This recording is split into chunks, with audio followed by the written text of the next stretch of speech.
established 1992. Really? That's we're older than the Basil Hayden. I didn't know that.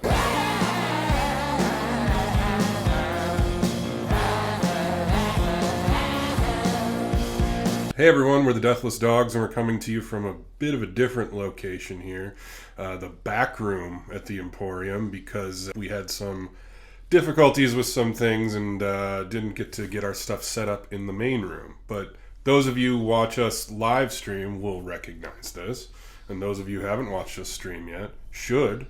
You should get on that. Yeah, every other Wednesday. This Wednesday, obviously, we're giving you this video. Next Wednesday, we'll be streaming. We start at 7:30 Central. We just do random stuff, hang out, blinds, different things. I don't know. It's a good time. People are having fun with it, and we enjoy doing it too. But the task at hand today, now that we've gotten all that out of the way, is Basil Hayden Toast, the new offering from the Jim Beam company. Basil Hayden is probably their most controversial brand within the portfolio. You called it Bourbon LaCroix. Yeah, as it generally pretty much is. They refer to it on the side of this bottle as the subtle complexity for which Basil Hayden is known and loved. Subtle complexity is a nice way of saying not a lot of flavor in general, which is why it makes a great beginner bourbon. If you like Basil Hayden's, it's not like a knock on you or anything, but that is why some people dislike it, is because it's a kind of a premium priced bourbon that's very low proof and does not offer a ton of flavor for people who have been drinking bourbon for a long time. When you said you were going to get this bottle, I was like, wait, so toast? Do you mean like bread in a toaster? Or is it like cheers? There's some complexities to the English language that I think need to get hashed out on this one. And they didn't call it Basil Hayden Toasted, like you see like Michter's Toasted or things like that. Right. It's Basil Hayden Toast. And what you'll also notice too on the front here, it's not Basil Hayden's with the apostrophe S. It's just Basil Hayden Toast. So I think they're kind of going through a rebrand right They are, because the other bottles I've seen of regular Basil Hayden look like this now. They went away with the... They don't have the NWO shirt on. Yeah, they don't have that anymore. This and the different like flare out cork style. I thought that looked different. I was going to ask you because I don't remember. They're definitely going a different direction with this one. Even the copper ring is a little bit different than the other one. That was traditionally like a balsa wood ring. More heavy duty. Yeah. More quality. If it is indeed copper, maybe that's why this bottle was $50. Because copper is expensive.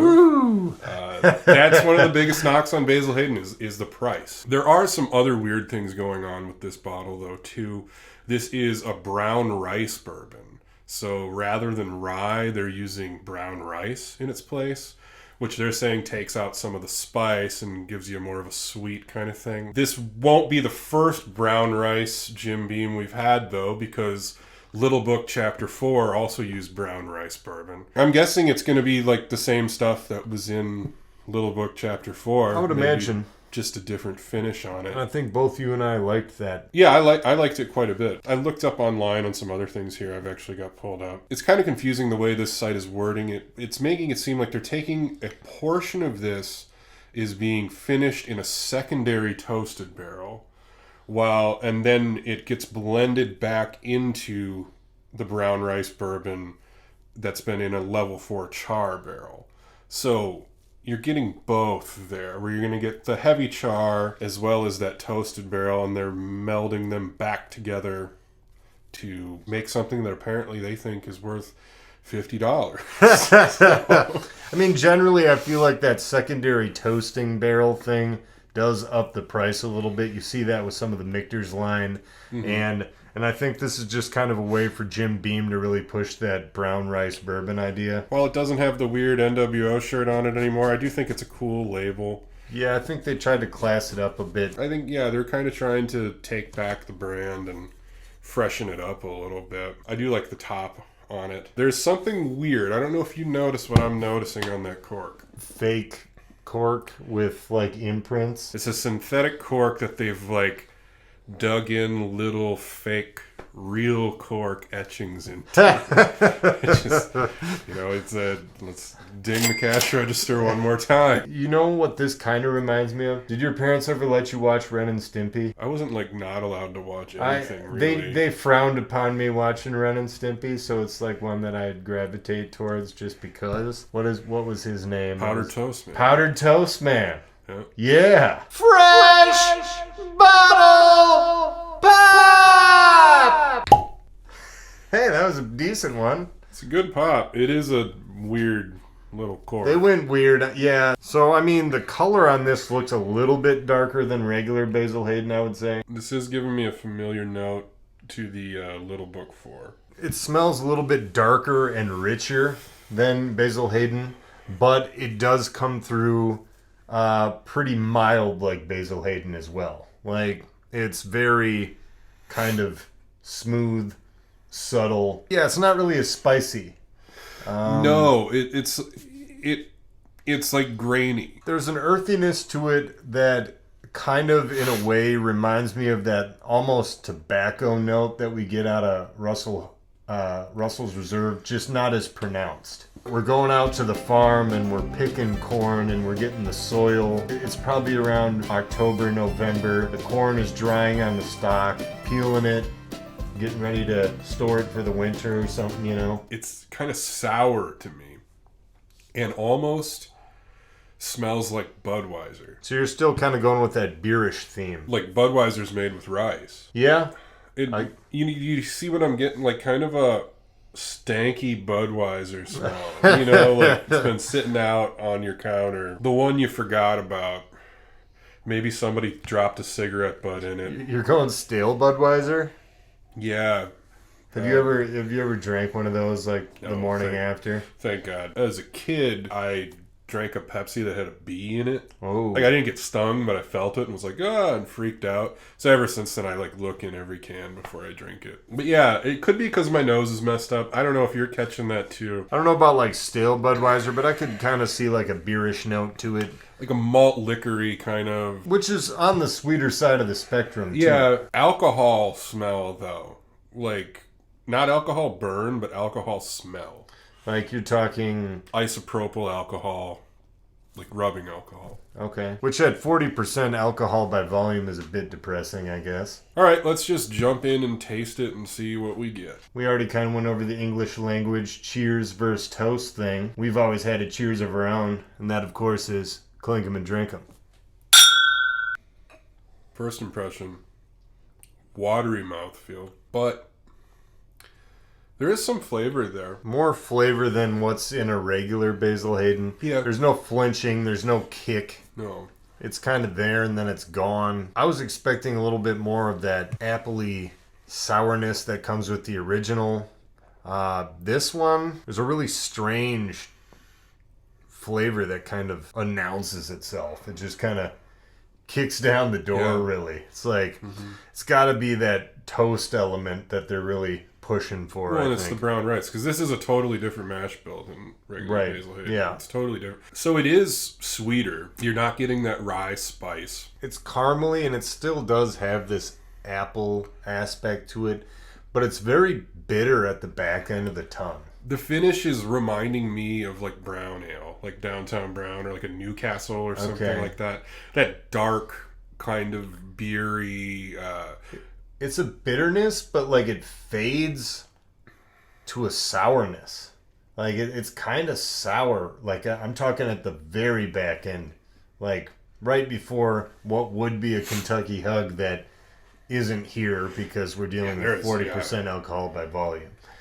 Yeah, the finish is short. Going back, just lifting it to my nose right there as I was preparing to drink, that stale beer thing is really kicking through for me now after tasting it. With that brown ale kind of finish to it. And it smells like beer. Now that we revisit it, and you kind of mentioned a Newcastle or a Downtown Brown from Pearl Street, I think this lends a bit more into that Newcastle-ish vibe.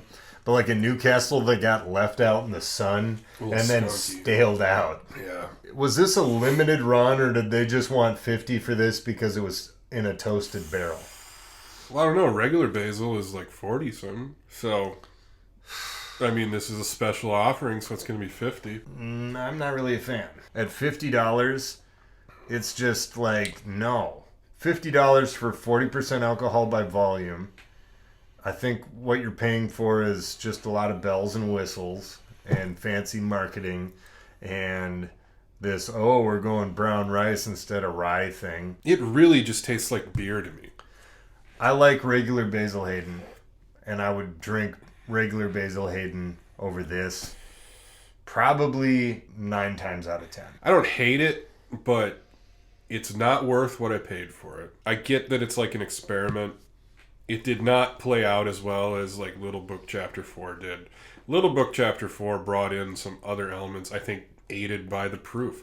I think if they kick this up 10 points to 100, I think or 20 points. I mean, I'm calling it a 90, figuring like, of course it should be 90 proof. It's fucking $50. No, it's 80 proof. I mean, that's, even if you kicked it up to 90 proof, it would probably benefit, It needs to be burlier. It does. You're trying to show off this new mash bill that you guys are doing that I'm not sure anyone, like many people, if anyone else, is doing this brown rice thing right now other than them in like the bourbon world, or at least on the scale that they're doing it. Yeah. And I think you got to come out swinging with that. I think this, with some more proof on it, would showcase more of that flavor they're trying to give you. They're talking about, it's toasted wood, vanilla, light mouthfeel. I mean, they're saying light mouthfeel on here. It's like, I don't know why you would brag about that. I'm going to have to update the bourbon LaCroix can now with rice. Yeah. That's basically what this is. This is the lowest you can go and call it bourbon. Like, they went to the floor. They stretched this as far as legally possible. And then they're charging a premium price on it. And they're trying to, like, call it up by, like, the light mouthfeel and the what did they say? What did I say before? The subtle complexity. Let's be less subtle. Yeah, we need. I want you to be subtle like a brick through a window. Like I want you to make a statement with your new brand. Like powdered toast man through Ren and Stimpy's window. Yeah, he forgot to come back and fart on it. I almost forgot. Yeah. That's exactly what we are. We're like, you need to come back and put a little sauce on that. Yeah, you didn't do it. Yeah, I think that's the story here. Maybe with some more proof, this would work. But as it sits, not awful, but would not buy it again. Wouldn't recommend buying it. I'd say look around for it. I'm sure some bourbon bars are going to have it. If you're interested, give it a try. Yeah, you have my blessing to try it, but at $50, that's kind of where my problem is. You're getting ripped off. Yeah. Have you tried the Basil Hayden toast yet? What do you think of it? Are you agreeing with what we're saying? Do you find other things in it that we're not picking up that you enjoy? Would you say it's worth $50? Are we way off the mark, or do you agree with us? Let us know in the comments. Also, like the video if you haven't yet, and subscribe to the channel if you haven't yet. We're pushing our way to 1,000, and every little bit helps. So thank you guys so much for being here every week. And again, like we said, next Wednesday we'll be live streaming from right here. From the Western Wisconsin Whiskey Emporium for ladies and gentlemen. Thanks for tuning in, and we'll see you next week.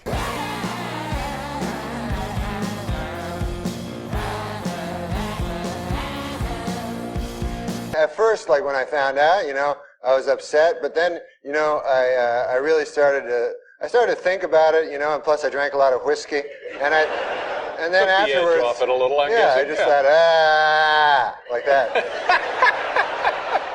But then the next day I sobered up and I remembered, that I still had some whiskey left.